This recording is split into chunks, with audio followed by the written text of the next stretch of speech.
Hello दोस्तों, स्वागत है आपका मेरे चैनल ऐशु नावेल वर्ल्ड में। अगर आपको इसके आगे के एपिसोड सुनने हैं तो वीडियो को लाइक और कमेंट कीजिए, साथ ही साथ मेरे चैनल को सब्सक्राइब कीजिए। चैप्टर 9। अब आगे। मिहिर जब वापस आया तो उसे पता चला कि जो भी कच्चा माल था वह उसके कारखाने में आ गया है। मिहिर ने अपने आदमियों को जल्दी से काम पर लगाया। पूरी फैक्ट्री में काम जल्दी जल्दी शुरू हो गया। कच्चे माल के मशीन में डालते ही धीरे धीरे कुछ जरूरी पुर्जे बनने लगे। जब वह सभी तैयार होने लगे तो मिहिर का ध्यान उस पर गया। तब उसे महसूस हुआ कि उसकी क्वालिटी अच्छी नहीं है। उसे लगा कि जरूर इसमें कोई परेशानी है। जैसे जैसे टाइम बीतता गया अधिक से अधिक परेशानियां उसे साफ नजर आने लगी। मिहिर ने तुरंत सभी को रोका और पता लगाने की कोशिश करने लगा कि गलती क्या हुई है। ज्यादा कच्चे माल को बर्बाद नहीं कर सकते थे। मिहिर ने अपने कुछ और लोगों को बुलाया ताकि वह देख सके कि कहाँ क्या खराबी है। मिहिर ने जब सभी को चेक किया तो उसे कुछ भी गड़बड़ नहीं लगी। इसी समय उसके कंधे पर एक हाथ आया और जैसा ही उसने पीछे मुड़कर देखा तो वहां इश्की खड़ी थी।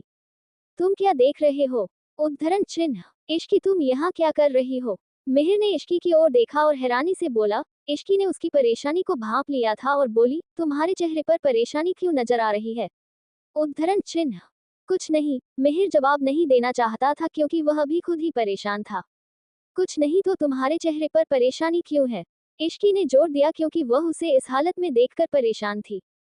क्या उसके चेहरे पर उसकी परेशानी साफ झलक रही है? मिहिर ने इश्की से कहा। बेशक ऐसा ही है। मुझे नहीं पता कि क्या हो रहा है। उद्धरण चिन्ह। कच्चे माल में कुछ गड़बड़ी है? इश्की ने पूछा। नहीं, मैंने 2 मशीनों को चेक किया, मुझे ऐसा तो नहीं लगा। उसने आह भरी और आगे बोला, मुझे और अच्छे से चेक करना होगा। चलो फिर बाकी जगह पर देखते हैं। मिहिर के जाने के बाद इश्की भी उसके पीछे गई। जब वह दूसरी जगह पर पहुंचे तो उन्होंने इंजीनियर से पूछा, यहाँ सब कैसा चल रहा है?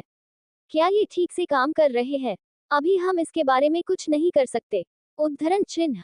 कितना टाइम और लगेगा? मिहिर ने इंजीनियर से पूछा।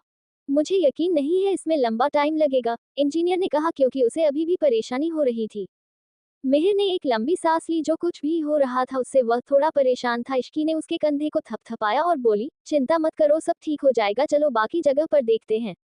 मिहिर तुरंत इश्की के साथ आगे बढ़ा। तभी एक इंजीनियर ने बताया, हमने समस्या की पहचान कर ली है, हमें टेम्परेचर में परेशानी हो रही है। इससे पहले हमने कम मात्रा में इसका टेस्ट किया था और हमने टेम्परेचर को कंट्रोल कर लिया था, जबकि अभी हम काफी बड़े मात्रा में इसे बना रहे हैं जिससे टेम्परेचर कंट्रोल करने में परेशानी हो रही है। अब जबकि उन्हें परेशानी का पता चल गया था, मिहिर पहले से ज्यादा अच्छा महसूस कर रहा था। ये तो अच्छी बात है कि हमें समस्या का पता चल गया, अब हम इसके लिए कुछ कर सकते हैं। मिहिर ने उन्हें कुछ बताया और वहां से चला गया। जब वह दोनों फिर से दूसरी जगह पहुंचे तो उन्होंने पूछा, क्या यहाँ कोई परेशानी हुई? उद्धरण चिन्ह। नहीं, अभी तक हमें कोई परेशानी नहीं दिखी है। मिस्टर मिहिर, क्या आज हम पहले बैच यहाँ से निकाल पाएंगे? उद्धरण चिन्ह। मुझे नहीं पता, मिहिर ने तुरंत जवाब दिया, क्योंकि पहले से ही उन्हें काम शुरू करने में काफी टाइम लग गया था और आगे भी कुछ गड़बड़ी हो सकती थी। चिंता मत करिए मिस्टर मिहिर, सब ठीक हो जाएगा, लोगों ने कहा। मिहिर ने भी सिर हिलाया। अब ऐसा लगता है कि 2 साइट बची है जिन्हें चेक करना है। मैं पहले साइट जाकर देखूंगी, तुम दूसरी साइट पर रुको और टेम्परेचर चेक करने में मेरी मदद करो, इश्की ने कहा। उसे लगा कि पहली साइट में जो भी परेशानी है वह काफी बड़ी है और वह मदद करने के लिए तैयार थी। मिहिर ने इश्की की ओर देखा और सिर हिलाया। उसे उम्मीद थी कि इस मामले को जल्द से जल्द सुधार दिया जाएगा। ठीक है। इश्की जब वापस उसकी पहली साइट पर पहुंची जहां इंजीनियर थे तो उसने वहां की चीजों को ध्यान से देखा और पूछा, हेलो, क्या आपको पता चला कि यहाँ क्या परेशानी है? उद्धरण चिन्ह। इंजीनियर ने इश्की की ओर देखा और बोला, अभी नहीं, मुझे भी तुम्हारे साथ देखना है। इश्की आगे बढ़ते हुए बोली। इंजीनियर ने इश्की की ओर गंभीरता से देखा और इनकार करते हुए बोला, अरे बच्ची, क्या तुम्हें पता नहीं है कि ये तुम्हारे लिए बेकार है? इश्की ने इंजीनियर की बातों को नजरअंदाज कर दिया और बोली, मुझे थोड़ा बहुत इसके बारे में पता है। तो फिर हमारे रास्ते में मत आओ। उस इंजीनियर ने इश्की की बात को नजरअंदाज किया और अपने लोगों के साथ बातें करने लगा। इश्की ने उस इंजीनियर को घूर कर देखा। अब उसका इरादा उस इंजीनियर को असफल होने के बाद उनकी मदद करने का था। उसने एक कुर्सी खींची और बैठ गई और उन्हें बातें करते हुए देखने लगी। इंजीनियर अपने दिमाग लगा रहे थे और कई टेस्ट करने के बाद भी उन्हें सफलता नहीं मिली। ये कैसे हो सकता है? इंजीनियर ने खुद पर ही सवाल उठने शुरू कर दिए। क्या आपने किसी प्रक्रिया में गड़बड़ी की है? एक इंजीनियर ने पूछा। हाँ, ये हो सकता है, उन्होंने जवाब दिया। अब जल्दी करो, उन्होंने कई बार टेस्ट किया, 20 मिनट के बाद भी उन्हें कोई भी नतीजा नहीं मिला। अचानक इश्की बोली, आप इतने लंबे समय से टेस्ट कर रहे हैं, क्या आपको अभी तक कुछ नहीं मिला? उद्धरण चिन्ह। इंजीनियर जो पहले से ही परेशान थे वह पूरी तरह से निराश हो गए और उन्होंने मुड़कर इश्की को देखा तुम अभी तक गई नहीं, तुम अभी भी यहाँ क्या कर रही हो?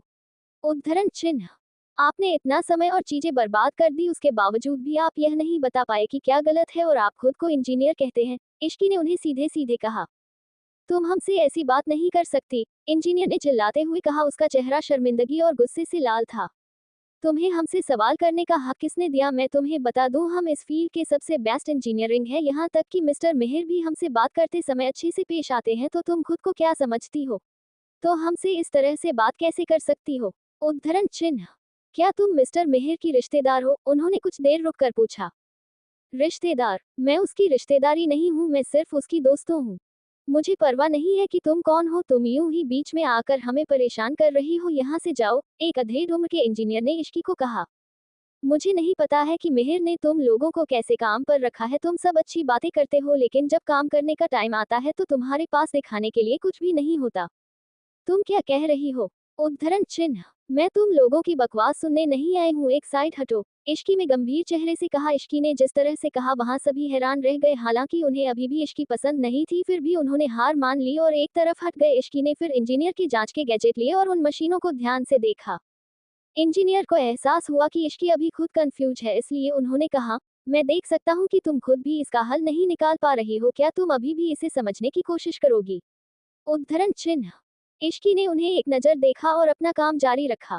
अब जबकि कच्चे माल में कोई परेशानी नहीं है, इसलिए हार्डवेयर में कुछ गड़बड़ होगी, लेकिन मशीन भी सही है, ये इन सब का कारण कैसे हो सकता है? जैसे ही उसने उन चीजों को और ज्यादा चेक करना शुरू किया, मेहर ने धीरे से आकर इंजीनियर को देखा और बोला, यहाँ सब कैसा है, क्या ये काम करने लायक है? इंजीनियर ने अपना सिर हिलाया और मेहर को इशारा किया कि वह इश्की की ओर देखे, क्योंकि वह उनको चेक कर रही थी। इश्की, तुम क्या कर रही हो? उद्धरण चिन्ह। मैं इन्हें चेक कर रही हूँ, इश्की ने उसकी ओर देखते हुए जवाब दिया। यहाँ इसके लिए इंजीनियर है, मेहर ने कहा। वह इश्की पर बोझ डालना नहीं चाहता। ठीक था, इश्की ने जवाब दिया। क्या तुम्हें इसे बनाने की जल्दी नहीं है? मैंने देखा कि वह इसे संभाल नहीं पा रहे हैं, इसलिए मैं इसे चेक करने आ गई। मिस्टर मेहर के सामने तुम्हारी बकवास करने की हिम्मत कैसे हुई? इंजीनियर ने चिल्लाते हुए कहा। उन्हें डर था कि उसने जो कहा उसके कारण वह नौकरी से निकाल दिए जाएंगे। आप सब चुप हो जाए, इश्की ने जवाब दिया, या फिर यहाँ से निकल जाए। मेहर इस नज़ारे को देख रहा था। इंजीनियरों को लगा कि यहाँ उनका अपमान हो रहा है और वो आपस में बातें करने लगे। सर, लेकिन वह इससे पहले कि कुछ बोल पाते मेहर उनकी ओर मुड़ा और बोला, उसकी बातें सुनो। इससे वे सभी अवाक रह गए, उन्होंने उम्मीद नहीं की थी कि मेहर इश्की को बोलने की छूट देखा। मिस्टर मेहर, मुझे नहीं पता था कि आप इस लड़की के इतने करीब है, उसे इस बारे में कुछ भी नहीं पता कि हम क्या कर रहे हैं, लेकिन उसे फिर भी दिखावा करना है। उसने हमारा अपमान किया है, हम आपसे स्पष्टीकरण चाहते हैं और आपको हमें इसका जवाब देना होगा, नहीं तो मुझे डर है कि हम इस मामले में साथ काम नहीं कर सकते। अधेड़ उम्र के इंजीनियर ने आगे बढ़कर कहा। मेहर अभी बोलने ही वाला था कि मशीनों ने काम करना शुरू कर दिया। उसके पुर्जे भी ठीक से निकलने लगे। अब उन इंजीनियर को समझ ही नहीं आ रहा था कि वह क्या करे, क्योंकि उन्होंने देखा कि मशीन इस तरह से काम कर रही थी जिस तरह से उसे करना चाहिए। जब इश्की और मेहर उनके बनाए गए क्वालिटी को चेक करने लगे तो बनाई गई क्वालिटी को चेक करने के बाद मेहर बोला, ये ठीक है। फिर उसने खुशी से इश्की की ओर देखकर बोला, तुम काफी कमाल की हो इश्की, मुझे पता था कि मैं तुम पर भरोसा कर सकता हूँ। ठीक है, चलो सब लोग काम शुरू करो। बड़े पैमाने पर काम शुरू हुआ।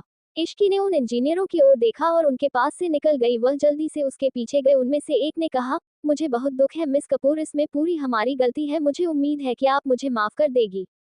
इस समय मेहर ने गुस्से में कहा, तुम दोनों को नौकरी से निकाल दिया गया है, मैं अब तुम्हें नौकरी पर नहीं रख सकता। इंजीनियर को उम्मीद नहीं थी कि मेहर उन्हें निकाल देगा, इसलिए वह विनती करने लगे। इश्की नाराज थी, लेकिन वह बात को बढ़ाना नहीं चाहती थी। मेहर, रुको, उन्हें अपने काम पर जाने दो। इश्की की बात पर ध्यान देते हुए मेहर बोला, तुमने सुना, तुम्हें पता है कि अगली बार क्या करना है, अब जाओ। इंजीनियर ने इश्की और मेहर की ओर से हिलाया और उनके चेहरे पर मुस्कान थी। Thank you miss Kapoor, thank you mister Mehar. Ishqi, चलो ऊपर चले, मेहर ने कहा और सीढ़ी की ओर चला गया। जब वह ऑफिस की कुर्सी पर बैठे, मेहर ने अपनी नजर इश्की पर डालते हुए कहा, वैसे मैंने तुमसे यह नहीं पूछा, लेकिन तुम अचानक फैक्ट्री क्यों आ गई? क्या यांश ने तुम्हें यहाँ चेक करने के लिए भेजा था? तुम कुछ ज्यादा ही सोचते हो। इश्की ने उसे तीखी नजर से घूरा। मेहर ने झिझकते हुए कहा, नहीं, मैं तो बस खुश हूँ कि काम फिर से शुरू हो गया। फिर वह खिड़की के पास चला गया और बाहर के नजरों को देखने लगा। मुझे खुशी है कि बड़े पैमाने पर काम शुरू हो गया, लेकिन मुझे लगता है कि मैं तुम्हें कुछ और बताकर और खुश कर सकती हूँ। हो इश्की मेहर के पास खड़ी होकर खिड़की से बाहर देखते हुए बोली, मैं 1000 प्रोडक्ट खुद लेना चाहती। तुम्हारा क्या मतलब है 1000? तुम्हें इतने सारे की क्या जरूरत है? मिहिर ने पूछा। इसकी चिंता मत करो, मेरे पास अपने कारण है। ठीक है, उन्हें कहाँ पहुँचाना है? जब तुम्हारा ऑर्डर पूरा हो जाएगा तो मुझे बताना, मैं किसी को इसे लेने के लिए भेज दूंगी। ठीक है, कोई परेशानी नहीं है, मैं किसी भी टाइम तुमसे मंगवा सकती हूँ, इसलिए तुम्हें तैयार रहना होगा। ठीक है, और हाँ, तुम्हें इंजेक्शन भी तैयार रखना होगा। ठीक है, तुम जितने चाहो उतने इंजेक्शन मुझसे मांग सकती हो।